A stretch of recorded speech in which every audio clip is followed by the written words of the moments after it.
Europe's deadliest bloodshed since World War II, with as many as 1.5 million casualties. A conflict between an oppressive authoritarian dictatorship and a young and free, albeit flawed democracy. As the warfare painfully drags into its 4th year, there has been increasingly more misinformation spread about this war from both sides.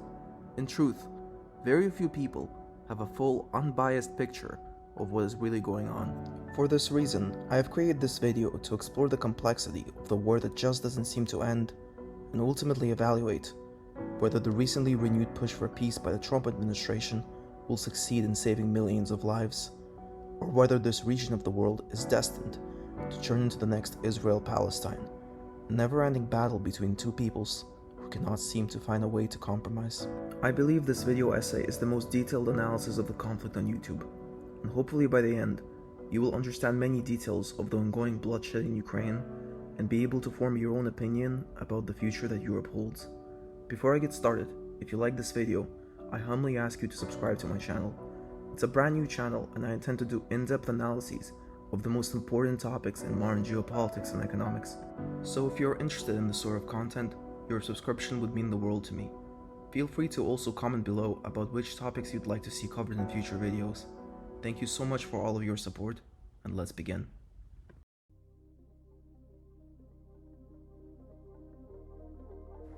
Our story begins not in 2022 or even 2014, but with the fall of the Soviet Union in 1991, the largest country on the globe by territory and the world's second largest economy, with a population of about 289 million people.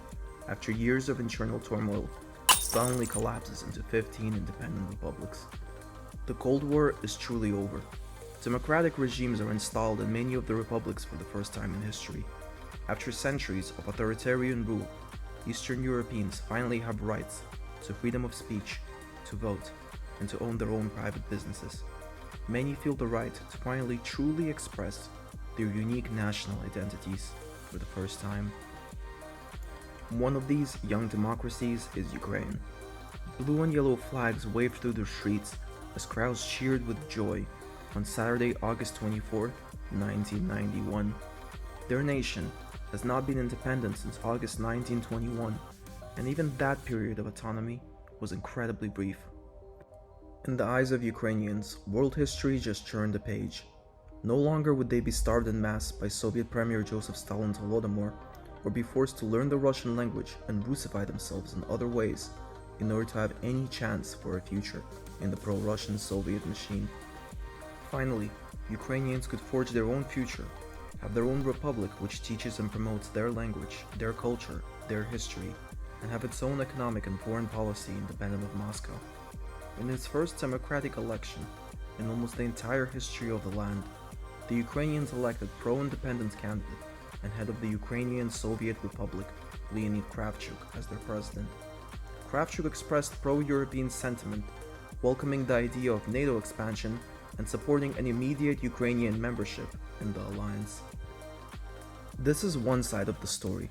The other side of this story happens in Russia. Most Russians were incredibly sick of the immense shortages and incredibly low living standards and long lines under communism, and welcomed the privatization of the market. Despite this, many felt let down by the actions of Soviet Premier Gorbachev and newly elected President Boris Yeltsin, who were both, to one degree or another, mostly Yeltsin, complicit in the breakup of the Soviet Union into 15 independent republics. While most Russians agreed that communism had to go, they didn't feel like the Union needed to collapse. In the eyes of many, Gorbachev and Yeltsin just let go of almost a fourth of their territory and almost 50% of the population of the country without putting up much of a fight at all. At least, the Russians could find reassurance in what they believed were the close cultural and linguistic ties they held with the former republics. Even though Ukrainians, Belarusians, and others would now have greater autonomy over their domestic policy, they would still surely side with Russia in most foreign affairs.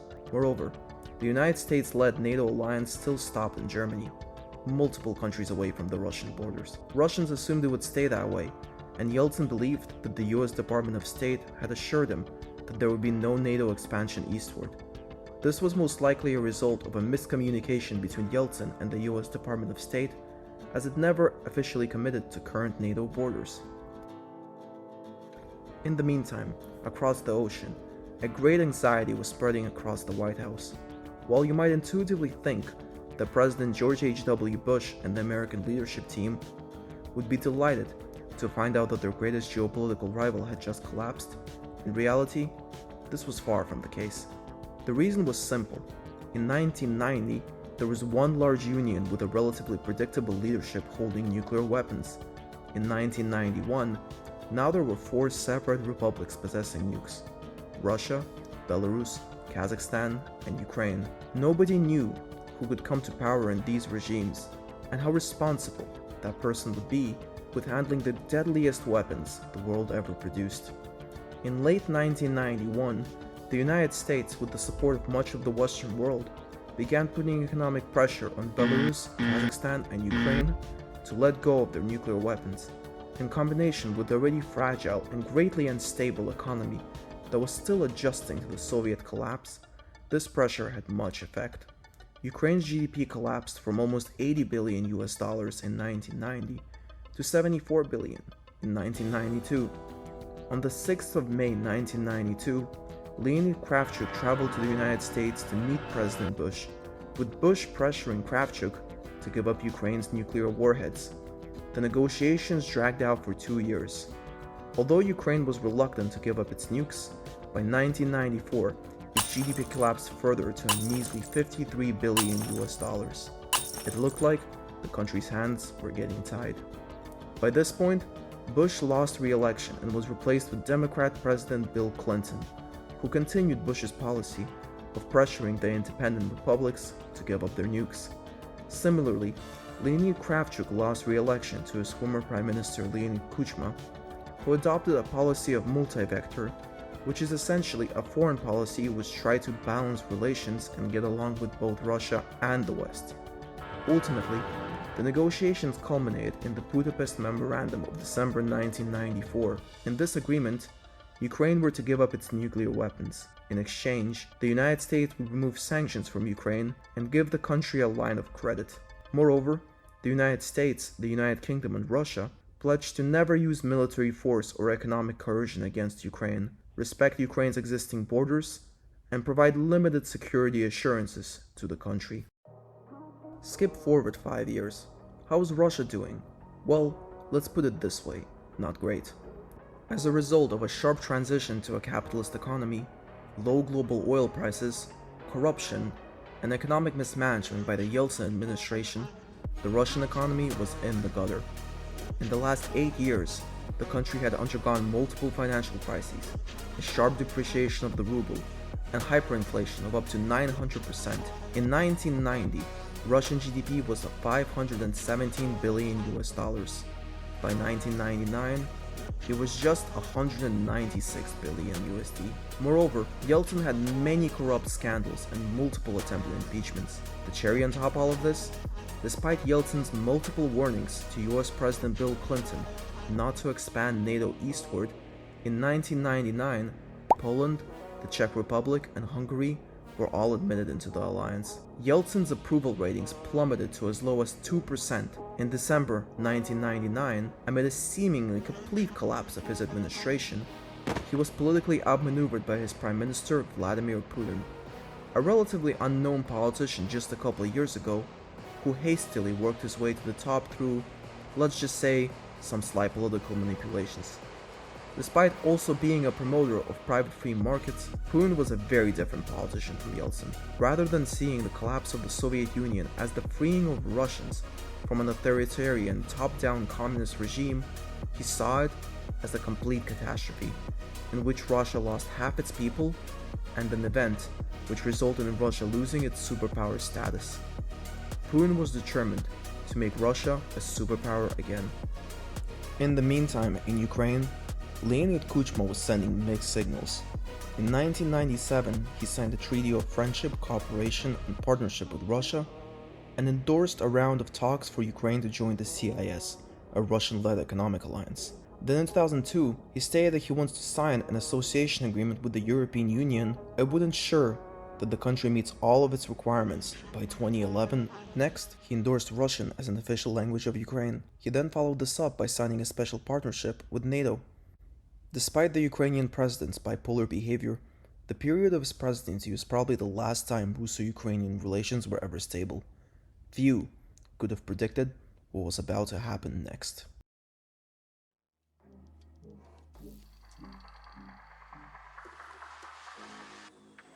2004 was the first critical test of Russo-Ukrainian relations. By this point, Vladimir Putin established himself as the de facto authoritarian of Russia. He jailed hundreds of political opponents and activists, sometimes even murdering them, and found clever ways to ban political rivals from running in the elections through manipulations of the Russian law. He also successfully subordinated the rebelling Chechen Republic, which has been trying to break away from Russia for over a decade, killing thousands of Chechens in the process, and presided over the semi-recovery of the Russian economy from its collapse in the 1990s, which largely came because of a spike in global oil prices during the War on Terror. Despite Putin expressing concerns that the West was trying to isolate Russia through NATO expansion, the same year, Slovakia, Slovenia, Romania, Bulgaria, Lithuania, Latvia, and Estonia were admitted into the alliance. Putin's dread of Russian isolation was turning from a faraway looming fear into the reality in Europe. Also in 2004, the Ukrainian presidential election was held. Kuchma was term restricted, and the two frontrunners which emerged for the presidency wanted to push Ukraine into complete opposite directions. Viktor Yanukovych, the incumbent prime minister and Kuchma-endorsed candidate, sought to bring Ukraine closer to Russia, advocating for full integration into the CIS, and potentially even the CSTO, the recently formed Russian version of NATO, and mostly had support in eastern and southern Ukraine. The other candidate was former Prime Minister Viktor Yushchenko, who campaigned on joining the EU and NATO. It seemed clear that whoever would win this election would decide the future of Ukraine for decades, or maybe even centuries to come. Knowing this, and seeing how large NATO was suddenly becoming, Putin simply could not allow Yushchenko to win under any circumstance, and let another former Soviet republic slip away from Russia. To prevent this, Putin's government and the Yanukovych campaign engaged in ballot box stuffing, intimidation at voting booths, and foreign funding to the Yanukovych campaign. In the middle of the election, Yushchenko was poisoned with dioxide under mysterious circumstances and almost died. Yushchenko's face remains disfigured to this day as a result of the poisoning.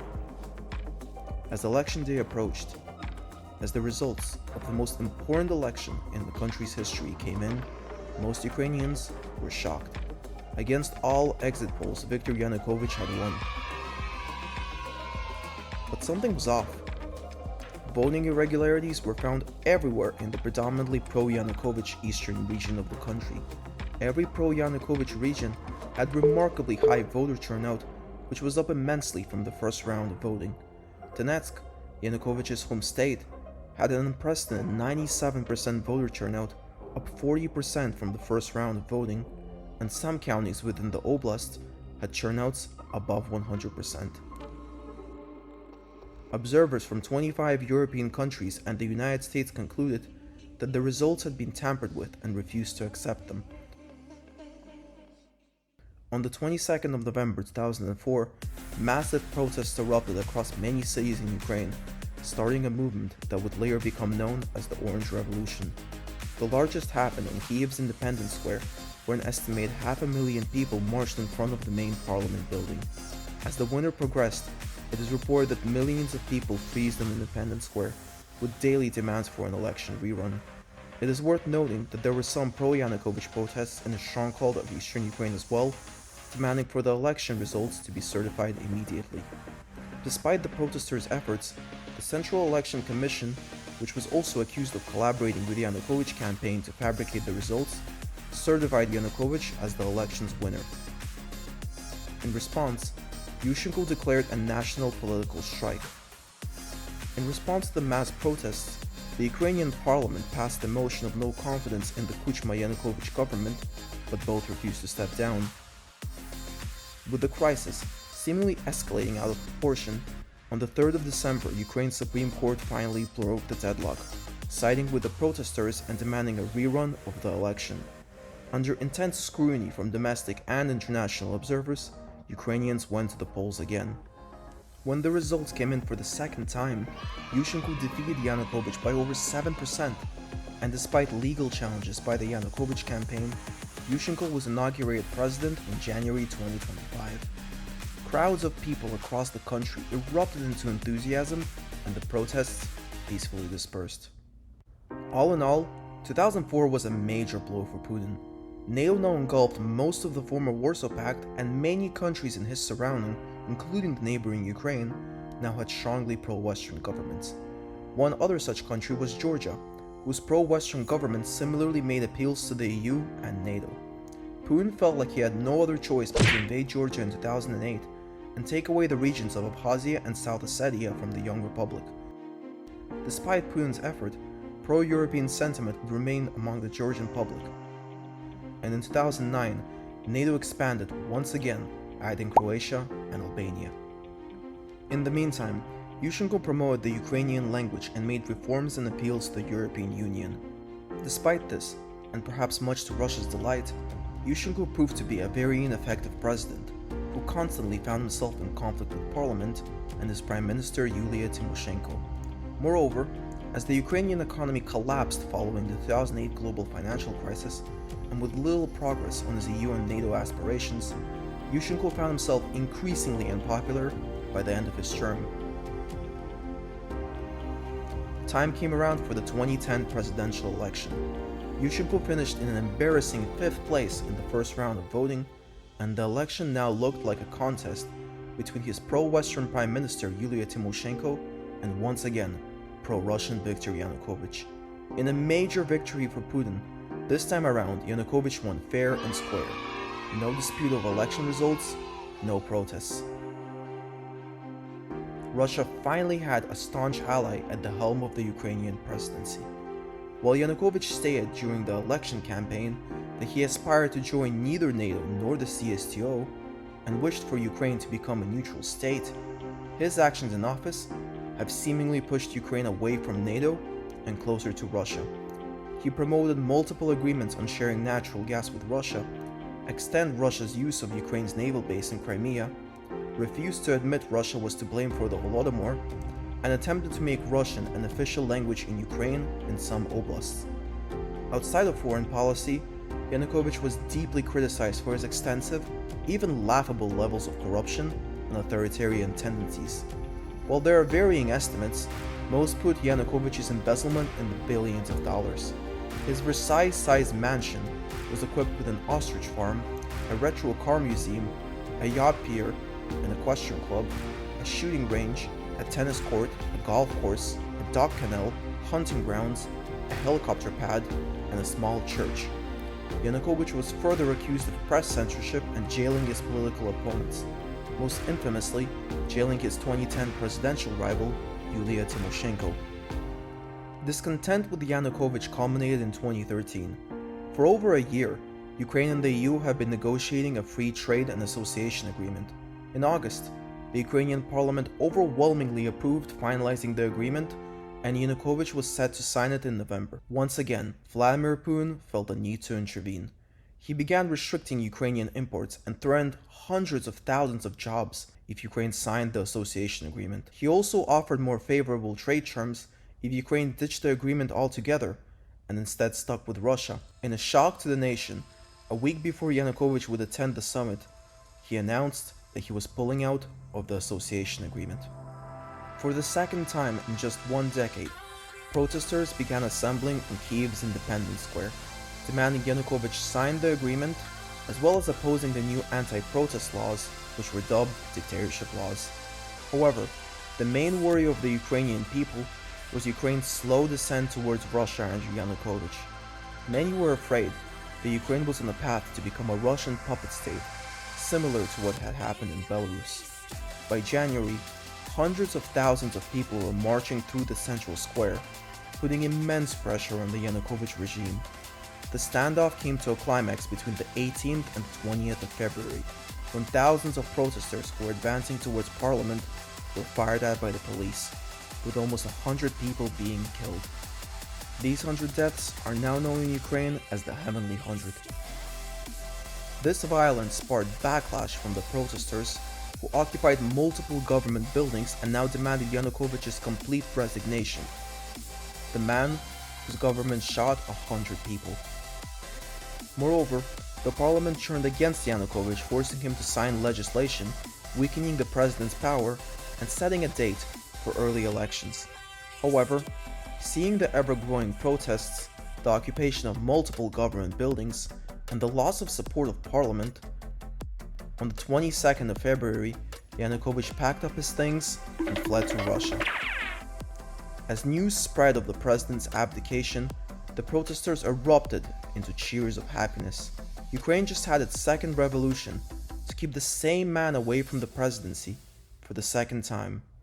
On from Moscow, Vladimir Putin looked on with disbelief.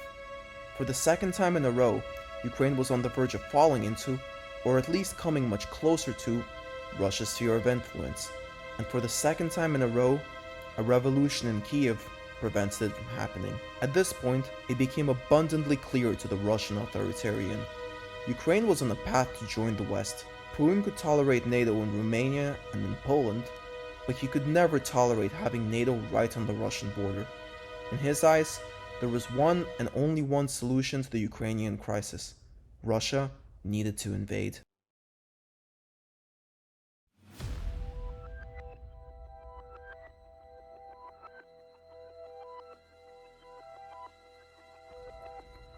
Five days after Yanukovych's abdication, Russian forces entered Crimea. The timing for this occupation couldn't have been more perfect. The interim Ukrainian government installed in Kiev has been dealing with the post-revolutionary chaos and was taken completely by surprise with the Russian invasion. As a result, the Russians faced effectively no resistance and occupied all the central government buildings in Crimea in a single day. As the Russian troops walked into the regional Crimean parliament, they cut all the building's communications and took away MPs' phones. As the Crimean parliament scheduled a vote for an autonomy referendum, journalists were not allowed inside the building, and the Crimean prime minister was replaced with a Russian figurehead. Moreover, Russian troops took posts on the Crimean land bridge, preventing Ukrainian security forces from entering the peninsula. The vote resulted in 64 out of 100 members of the Crimean parliament voting for an autonomy referendum. Although due to the armed occupation of parliament and reports of parliament members being held at gunpoint, it's unclear how legitimate this vote was. On the 16th of March, a referendum was held on whether Crimea should remain in Ukraine, and an overwhelming 95% of Crimeans voted to secede and join Russia. The vote was immediately categorized as illegitimate by the interim Ukrainian government, and many foreign nations, including the European Union and the United States, refused to accept the results and responded with the intensification of sanctions on Russia. While international observers are torn to this day about how many Crimeans really voted to join Russia, it is almost a unanimous opinion that it was far fewer than 95%. Despite this, the Russian-occupied Crimean parliament briefly declared independence before being annexed into Russia just days later. Simultaneously to the Russian occupation of Crimea, pro-Russian Eastern Ukrainians in Donbas, who mainly consumed Russian media, began protesting the interim Ukrainian government outside of the state administrative buildings. Some protesters even succeeded in temporarily occupying government-controlled buildings. To what extent these protests were Putin-backed or led by everyday Ukrainians is debated to this day. While initially, Ukrainian security forces succeeded in pushing the protesters out of government buildings, on the 6th of April, about 1,000 people stormed the building of the Donetsk parliament and raised the Russian flag. After their demands of a referendum to join Russia were rejected by local politicians, the protesters had a meeting in the building and declared the independent Donetsk People's Republic, which from now on I will refer to as the TPR. Just hours later, similar events transpired in the Luhansk Oblast, with protesters seizing the parliament building and declaring the Luhansk People's Republic, which from now on I will refer to as the LPR. While the initial protests were a matter of public discontent from Donbas citizens, Vladimir Putin in Moscow soon saw an opportunity to further subjugate Ukraine. Within a matter of days, a combination of Russian irregular fighters and regular troops launched a coordinated military campaign into the Donbas. Once again, Putin managed to take Ukraine completely by surprise. and was able to capture much of the Donbas within a matter of days. The interim Ukrainian government launched a military counteroffensive. Within a few weeks, the Ukrainians successfully recaptured some of the Donbas. In response, Russia demanded that the two independent People's Republics hold autonomy referendums, which, similarly to Crimea, voted for unification with Russia. Of course, the referendums were not deemed legitimate by the Ukrainian government and many international observers. While Donbas was still on fire, the Ukrainian provisional government organized presidential elections. This time around, no pro-Russian candidates stood a serious chance, and the pro-Western Minister of Trade and chocolate multi-billionaire Petro Poroshenko overwhelmingly won in the first round of voting. During the presidential campaign, Poroshenko promised a 15-point peace plan to stop the fighting in the Donbas, negotiate a return of Crimea and the occupied regions of Donetsk and Luhansk to Ukraine, sign the Ukraine-EU Association Agreement, and cramp down on corruption in government.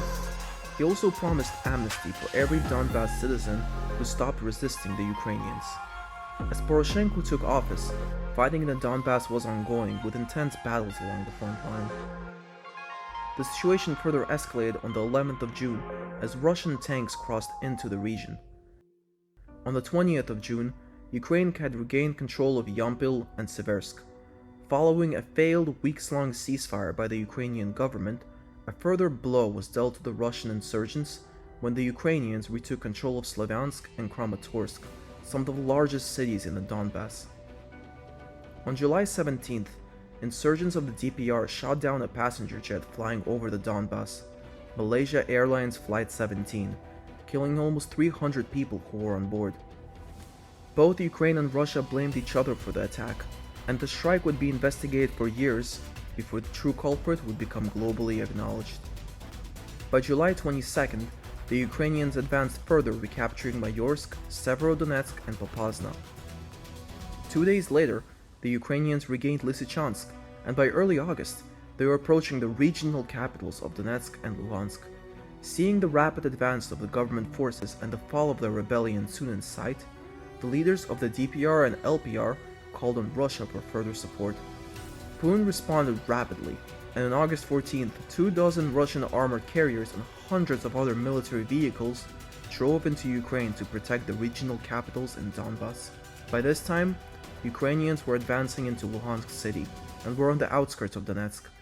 However, in a critical turning point for the war, they failed to penetrate through defensive Russian lines, which were now fully operational along the Seversky Donetsk River in Luhansk and in the outskirts of Ilovaisk near Donetsk. After the Ukrainian defeat and encirclement in Ilovaisk, the Russians, together with the Donbas insurgents, began their own counteroffensives and slowly pushed the Ukrainians back inch by inch. Seeing the momentum turning against them, President Poroshenko for the first time seemed to concede that Ukraine might not be able to recapture all of Donbas. In order to prevent further Ukrainian losses in the region, and fearful of the conflict escalating into a full-on war with Russia, in late August, Poroshenko sent negotiators to meet Russian delegates in Minsk. Negotiated by German Chancellor Angela Merkel and French President François Hollande, on the 5th of September, the Ukrainians and Russians would agree to what would become known as the Minsk I agreement. Under its terms, there would be an immediate ceasefire to be administered by the OSCE. Ukraine would allow local self-governance for the Russian-occupied regions in Donetsk and Luhansk in exchange for Russia withdrawing its fighters from the legal territory of Ukraine. Everyone breathed a sigh of relief as it seemed like a massive war in Europe was just avoided. Or maybe not. On the very next day, both sides accused each other of violating the ceasefire as heavy shelling in Donbas continued. Cities such as Makivka, Petrovske, Yasinovada, and Telmanove were bombed heavily, and with each coming day, it appeared like the fighting was only escalating. As 2015 rolled around, the fighting in Donbas only got worse, with thousands of casualties along the front line. By this point, more than 9,000 Russian soldiers and over 500 tanks were deployed in Ukraine, and were making incremental gains, especially in Debaltseve. In February, Russian, Ukrainian, French, and German delegations met in Minsk for the second time to attempt to negotiate a more stable peace in the Donbas. This time, both Poroshenko and Putin attended in person. In what would become known as the Minsk II agreement, a full ceasefire was again agreed upon, which would be monitored by the OSCE. A special status was again to be given to the separatist-controlled districts, and Russia was to withdraw its troops and military equipment from the Donbas. The new agreement was simply a more detailed version of the original. It provided an exact timeline for a ceasefire and withdrawal of Russian troops, exact political reform that needed to happen in Ukraine, and exact definitions of what special status would mean for Donetsk and Luhansk. After the failure of Minsk I, most weren't convinced that the very similar Minsk II agreement would work. A critical flaw in Minsk II was its failure to specify whether the Ukrainian or DPR governments would remain in control of Debaltseve, where most of the intense fighting was occurring at the time. Unsurprisingly, the very next day, Russian and DPR forces assaulted Debaltseve, forcing the Ukrainians out in 3 days. As 2015 progressed, shelling and sporadic offensives continued throughout Donbas, although it was not as intense as those in the previous year. Years dragged on. The front line in Donbas barely moved. While both Russians and Ukrainians grew used to this new reality, occasional shelling, aerial attacks and offensives simply turned into a new way of life for the people of Donbas. In Ukraine, Poroshenko continued pushing the Ukrainian language, taking steps towards EU integration, separated the Ukrainian Orthodox Church from the Russian, and quietly more than doubled the size of the Ukrainian military. He also aggressively pushed for Ukrainian acceptance into NATO. All these actions greatly troubled Putin, as now Ukraine was truly on a path to becoming a European state with its own unique identity, and in hindsight, it's honestly an enigma why Putin did not invade right then and there. It is also worth noting that during this time US President Donald Trump gave Ukraine weapons in the form of Javelin missiles to help them defend themselves from attack, something that was never done by former President Barack Obama. In 2019, Poroshenko's first term expired. By this point, pro-Russian parties all but died in Ukrainian politics. The Ukrainian president's main opponent for re-election was comedian and actor Volodymyr Zelenskyy. Zelenskyy became famous for playing an everyday guy who shockingly got elected president in the popular TV show Servant of the People. Zelenskyy ran entirely on a populist, pro-European, anti-corruption platform, and to be honest, many people vote for him as a joke to stick it to the long-time elitist Ukrainian establishment. During the presidential debate that year, Zelenskyy painted Poroshenko as a corrupt oligarch stealing from the ordinary Ukrainian. He also criticized the unpopular Minsk agreements and promised to resolve the conflict in Donbas once and for all. Meanwhile, Poroshenko highlighted Zelenskyy's lack of experience during a critical moment in the nation's battle for independence and territorial integrity. Well, Zelenskyy won in a landslide, receiving a shocking 73% of the popular vote, with the Servant of the People Party, yes, it was named after the TV show, winning a majority in parliament for the first time. Many Ukrainians celebrated that finally a commoner who spoke to them and not to the oligarchs was in charge. Russians celebrated too. Putin viewed Zelenskyy as an inexperienced and frankly, kind of goofy figure in Ukrainian politics, not capable of serious presidential leadership. The Russian authoritarian's instinct was likely confirmed on July 11th during a phone call with Zelenskyy, a call which failed to ease tensions in Donbas in any significant way, and by Zelenskyy's controversial phone call with US President Donald Trump, which led to political crises for both men. Moreover, upon consulting with his generals, Putin was informed that it would take no more than 3 days for the Russians to take Kiev. By 2021, the fighting in Donbas was now in its 7th year, and with each passing day, Ukraine was inching its way towards European integration. With all of this in mind, Vladimir Putin decided that the time was right to take drastic action. It was time for Russia to finally puppet the entirety of Ukraine and secure its western flank once and for all.